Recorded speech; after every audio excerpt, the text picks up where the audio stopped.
Hello दोस्तों।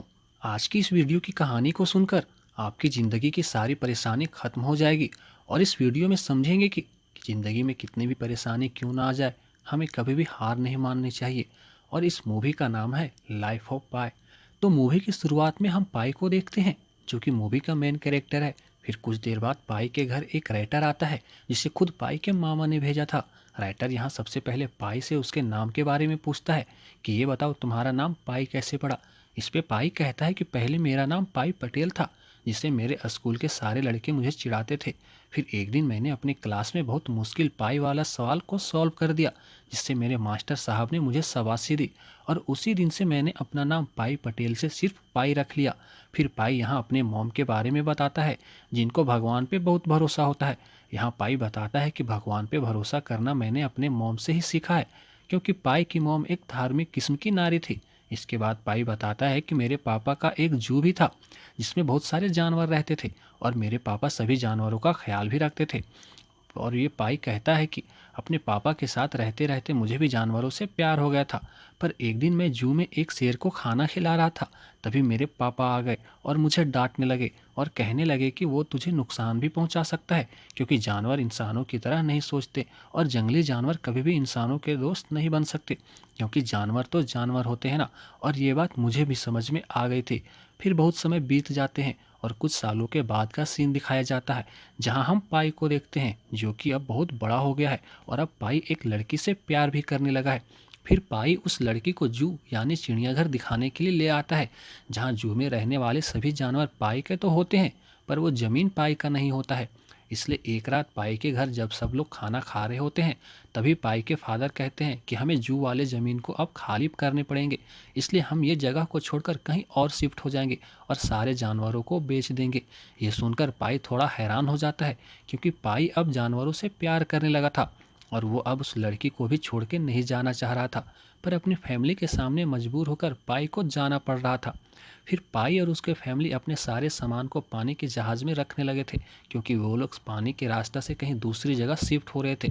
फिर रात के टाइम पाई के फादर सभी जानवरों को बेहोशी के दवाई दे रहे होते हैं और वो पाई को बताते हैं कि समुद्र का रास्ता सभी जानवरों के लिए बहुत खतरनाक होता है और कभी कभी जानवर समुद्र के रास्ते में बीमार भी पड़ जाते हैं, इसलिए ये सब के लिए यही बेहतर होगा कि सारे जानवर सोते हुए जाए।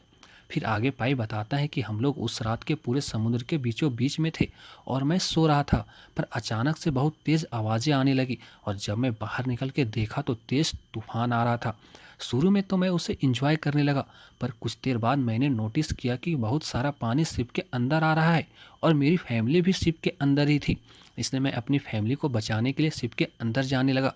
तभी वहाँ पे और भी लोग थे और वे लोग मुझे ज़बरदस्ती लाइफ बोट में भेज रहे थे, पर मैं अपनी फैमिली को छोड़कर नहीं जाना चाह रहा था। पर अचानक से मेरा पैर फिसल गया और मैं लाइफ बोट में गिर गया। बहुत तेज़ आंधी तूफान के चलते मैं शिप से अकेले बहुत दूर आ गया।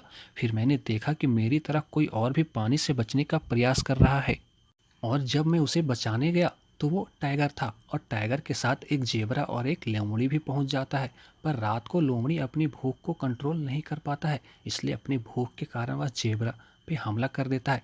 पाई यहाँ जेबरा को बहुत बचाने की कोशिश करता है, पर वो बचा नहीं पाता है। फिर अगली सुबह लोमड़ी को देखकर पाई डर जाता है, क्योंकि शायद लोमड़ी को भूख लगे तो वो पाई पे भी हमला कर सकता है।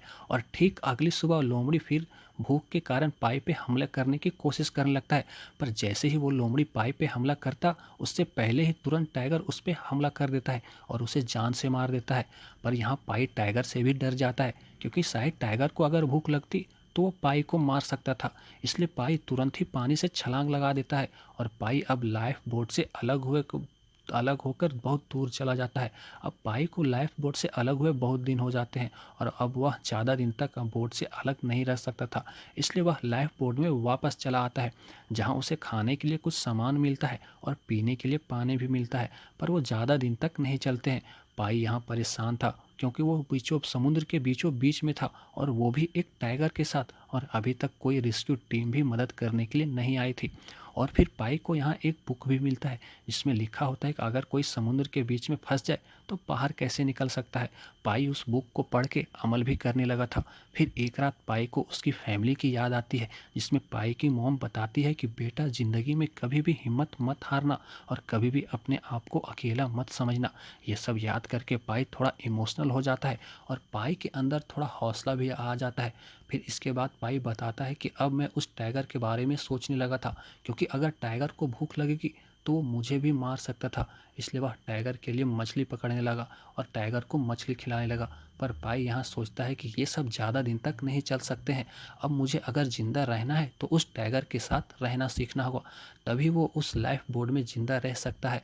पर एक दिन टाइगर अपनी भूख कंट्रोल नहीं कर पाता है और वो कुछ खाने के लिए पानी में छलांग लगा देता है, पर पानी में उसे कुछ नहीं मिलता है। वह टाइगर पाई पे हमला करने के लिए आने लगता है, जिससे पाई भी डर जाता है और पाई टाइगर को जान से मारने के लिए तैयारी करने लगता है। पर जैसे ही पाई टाइगर को जान से मारने के लिए हमला करता है, तभी टाइगर की मासूमियत देखकर उसे छोड़ देता है और उसे अपनी बोट में बिठा लेता है।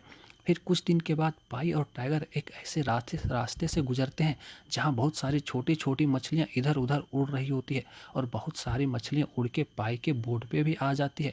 और फिर पाई और टाइगर उस मछली को खाने के लिए लड़ने लगते हैं। पाई टाइगर को डराने लगता है और मछली पे पूरा हक जमाने लगता है। फिर पाई वेजिटेरियन होते हुए भी उस मछली को खाने लगता है और कुछ मछली टाइगर को भी खाने के लिए दे देता है और दोनों फिर से आपस में सही से रहने लगते हैं और सर्वाइव करने लगते हैं। एक रात पाई पूरे सपने में अपनी फैमिली के बारे में सोच रहा होता है और चारों तरफ अपनी फैमिली की परछाई के बारे में ही सोच रहा होता है और अपनी फैमिली को देखकर पाई के अंदर उम्मीद आ जाती है और गॉड उसकी हेल्प करेगा, ये सोचने लगता है। पर एक दिन पाई और टाइगर की हालत बहुत ख़राब हो जाती है और टाइगर की हालत इतनी ख़राब हो जाती है कि वो तो उठ भी नहीं पा रहा होता है। ये देखकर पाई टाइगर के पास जाता है और टाइगर का सर अपने पैर पे रख के रोने लगता है और यहाँ ये दोनों अपने आखिरी समय को देख रहे होते हैं। पर देखते देखते ये दोनों एक आइलैंड पे पहुंच जाते हैं जहाँ चारों तरफ बस हरियाली ही हरियाली होती है और इस आइलैंड पे पाई और टाइगर को कुछ खाने का सामान भी मिल जाता है और पीने के लिए पानी भी मिल जाता है। लेकिन यहाँ हैरान करने वाली बात ये थी कि ये आइलैंड पूरे नेवले से भरा हुआ था। पर जैसे ही वहाँ रात होती है तो पाई समझ जाता है कि इस आइलैंड पे कुछ ना कुछ गड़बड़ जरूर है, क्योंकि रात होते ही सारे नेवले एक तरफ भागने लगते हैं और पेड़ पर चढ़ जाते हैं। पाई यहाँ देखता है कि उस आइलैंड का पानी एसिड में बदल गया है और पानी में रहने वाले सारे मछली मर गए हैं।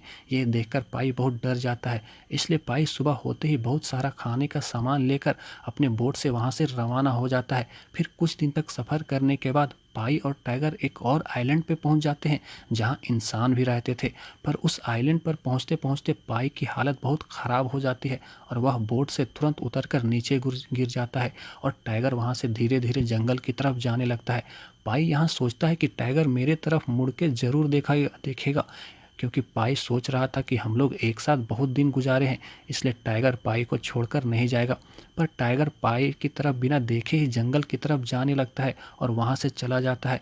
यहाँ पाई बताता है कि मैं उस दिन बहुत रोया, ये सोचकर नहीं कि हमें आइलैंड मिल गया, बल्कि ये सोचकर कि टाइगर ने एक बार भी मुड़ के मेरे तरफ नहीं देखा था। फिर पाई कहता है कि मैं उस आइलैंड पे आखिरी बंदा था जो कि जिंदा बच पाया था।